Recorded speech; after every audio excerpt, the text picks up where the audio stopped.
Okay, so the big question I have is, did this study start before, the entire focus on municipal courts was kind of in vogue, or did it kind of come in response to it? Well, it all started back in November when we initially kicked this off.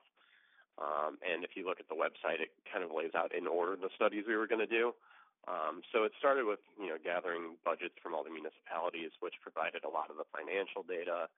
But it was the next one in the queue for us to address. And really, we just emphasized, even though there was obviously a heightened awareness and maybe importance for the information to be out there, that we wanted to do things very thoroughly and stick with our normal process. So it's been in the queue, but we just wanted to make sure that we kept up a quality of work that would be helpful and provide a base of data for people to move forward with. So, what are the main findings? I think that the initial finding for this study, it just revealed a systemic problem that allows municipalities to profit off of court fines and fees. And data shows that this is largely done off poor Black communities. If you look at the circuit for St. Louis County, there are 81 municipal courts in the municipal division. The average amount of municipal courts in a Missouri State Circuit division is 8.6. That's important because there's one presiding judge in each circuit that oversees the municipal courts. So that person in St. Louis County is being asked to oversee over 10 times as many municipal courts. What are kind of the things that you would want to change, basically? I think that we saw an issue with the way that court fines and fees are being used. It was fact after fact, whether it's the fact that 14 municipalities in St. Louis County have their largest source of revenue come from court fines and fees, whether it's the fact that 20 of the 21 municipalities that bring in 20% or more of their budget each year from fines and fees all lay within a border north of Olive Boulevard and within Interstate 270. It's very focused. I think that's an issue. And I think there's an issue with the fact that the average municipal court cost about $223,000 to operate each year, while bringing in an average of $711,000 and netting a revenue of $488,000 a year. It's a system that, financially and statistically reveals that there's more being done here, and that there indicates that the courts are being used as a source of revenue in some of these municipalities. So, would one of the things be that maybe make like one kind of county-wide municipal court and maybe like spread the revenues of it to the various municipalities? Because I've heard that kind of pitched before. I know that would probably require like changes to state law. And I'm sure a lot of the things that were mentioned in your report are going to be kind of state legislative changes.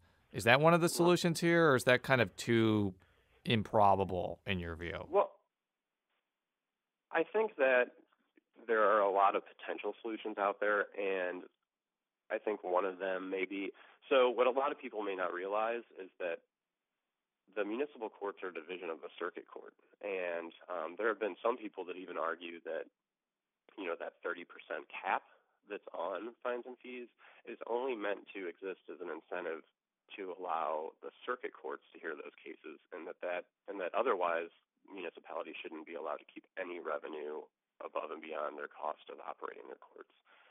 But one of the things that we did look at and was suggested is just simply pooling fines and fees. If it truly is a public safety issue, then people will still receive some benefit in their municipalities for continued patrol, but it takes that direct incentive to pull people over and gather fines and fees through the courts. Kind of going back to one of the other things was like, that I saw in the report was lower the amount of revenue to 10% is one of the recommendations. And I know that it was recently lowered to 30%, and the Municipal League was kind of kicking and screaming against that effort. The Missouri Municipal League has already told me they're going to oppose any effort to bring it down anymore. But I'm pretty sure a lot of legislators think that that's probably a good idea, knowing that there's going to be a lot of opposition to it. How realistic do you think it is to get down to 10%? Well, I think it is realistic. in that there's something needs to be done about these caps. We highlight in our report that, while we're bringing in as a region $65 million in 2013 alone from court fines and fees, that if we as a region just all lived up to that 30% mark, we could bring in over double that, $132 million. And is that really a healthy government practice of bringing in that much money from fines and fees, especially when, we've seen the stories recently of the impacts those fines and fees have on the average person. So I think that that's going to be something that's debated. Our data showed that I think it's almost right down the middle. Municipalities in St. Louis County, there's about as many that do stay under a 10% mark and seem to operate quite well and have healthy economies. So it isn't really, I don't think, too far of a possibility or a suggestion for discussion, because there are a lot of municipalities that already do that.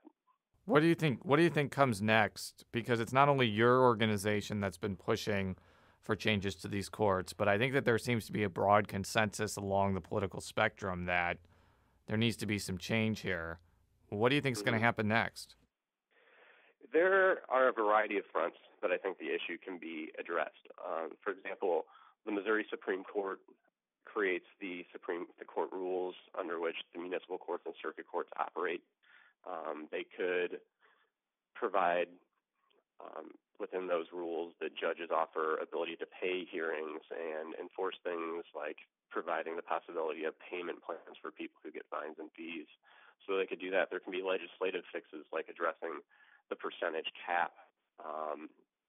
And, there can also just be a general discussion in the public on, is this really public safety anymore?